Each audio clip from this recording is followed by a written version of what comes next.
एक देश के दो कानून, जी हाँ, मुस्कुराइए आप, उत्तराखंड में है।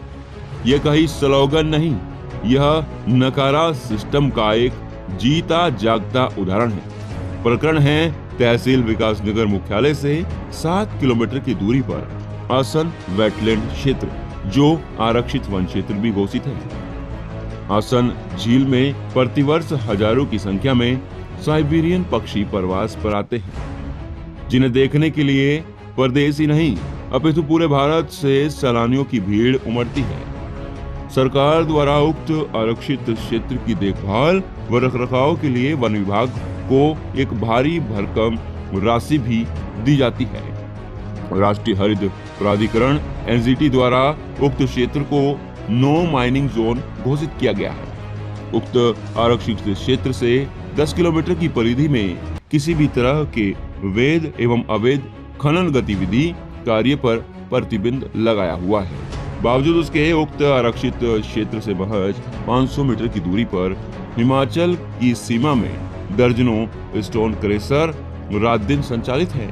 उक्त स्टोन क्रशरों से निकलने वाली तेज आवाज एवं धूल के गुब्बार साइबेरियन प्रवासी पक्षियों की दिनचर्या पर दुष्प्रभाव डाल रहे हैं। साथ ही उक्त क्रशर मैनेजमेंट में जुटे लोग लगातार प्रवासी पक्षियों का शिकार भी कर रहे हैं। उक्त क्रशरों से प्रतिदिन सैकड़ों अवैध ओवरलोड खनन से भरे वाहन उत्तराखंड सरकार के टैक्स की चोरी कर यमुना नदी के चोर रास्तों से उत्तराखंड की सीमा में दाखिल हो रहे हैं। प्रतिदिन उत्तराखंड सरकार की लाखों रुपए टैक्स की चोरी हो रही है, जिसमें जिम्मेदार विभाग मौन है। बड़े हैरत की बात है, उक्त आरक्षित वन क्षेत्र से महज चंद कदमों की दूरी पर इतना बड़ा अवैध कार्य साइबेरियन पक्षियों के जीवन को दांव पर लगाकर संचालित किया जा रहा है। आखिर इतने बड़े अवैध कार्य पर जिम्मेदार विभाग एवं राष्ट्रीय हरित प्राधिकरण आखिर क्यों मौन है, या फिर यूं कहें निजी लाभ के चलते जिम्मेदार अधिकारी उक्त कार्य को अपनी नौकरी दांव पर लगाकर संचालित करवा रहे हैं। वजह चाहे जो भी हो, उत्तराखंड प्रदेश को टैक्स का नुकसान एवं विदेशी साइबेरियन पक्षियों का जीवन दांव पर लगाना घातक न हो जाए। आइए एक नजर डालते हैं किस तरह से रामपुर मंडी के समीप स्टोन क्रशर एवं चंद कदमों की दूरी पर अवैध खनन हो रहा है। देखिए इस पूरी खबर में। इस वक्त मीडिया टीम ढालीपुर क्षेत्र में आ पहुंची है और ढालीपुर का ये क्षेत्र यहाँ नहीं देश विदेश तक विख्यात है।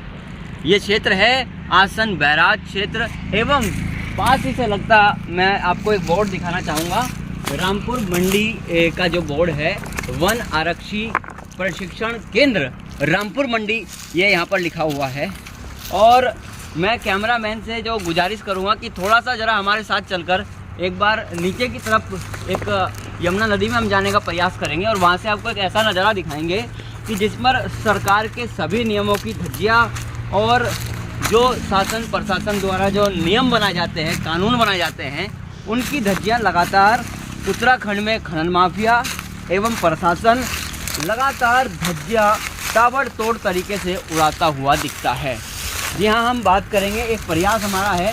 ये बड़ा ही खतरनाक क्षेत्र है और आपको बता दें, रामपुर मंडी के आसपास लगभग 10 किलोमीटर की परिधि में खनन जो है प्रतिबंधित कर दिया गया है। और प्रतिबंधित ये खनन जो करा गया है, उसके बावजूद जो है आपको बताना चाहेंगे कि लगातार यहाँ पर अवैध खनन और पास ही में स्थित यमुना नदी से लगते कई जगहों पर स्टोन क्रशर यहाँ पर लगे हुए हैं। आराम से जरा यहाँ पे जो है ना, रास्ता बड़ा उलझन भरा था, पर लेकिन उसे हम पार करके बड़ी मुश्किल से जो है इस रास्ते से जाने का कोशिश करेंगे और आपको दिखाएंगे कि किस तरह से उत्तराखंड के अंदर लगातार सरकार के टैक्स की चोरी हो रही है और ISTC जो टैक्स है वो किस तरह से सरकार का चुराने में हिमाचल और उत्तराखंड का प्रशासन वाहवाहियाँ लूट रहा है और अपनी जेबें गर्म कर रहा है। किस तरह से दोनों ही ओर के सिस्टम मिल करके अपने अपने राज्यों को लूटने में सफल हो रहे हैं।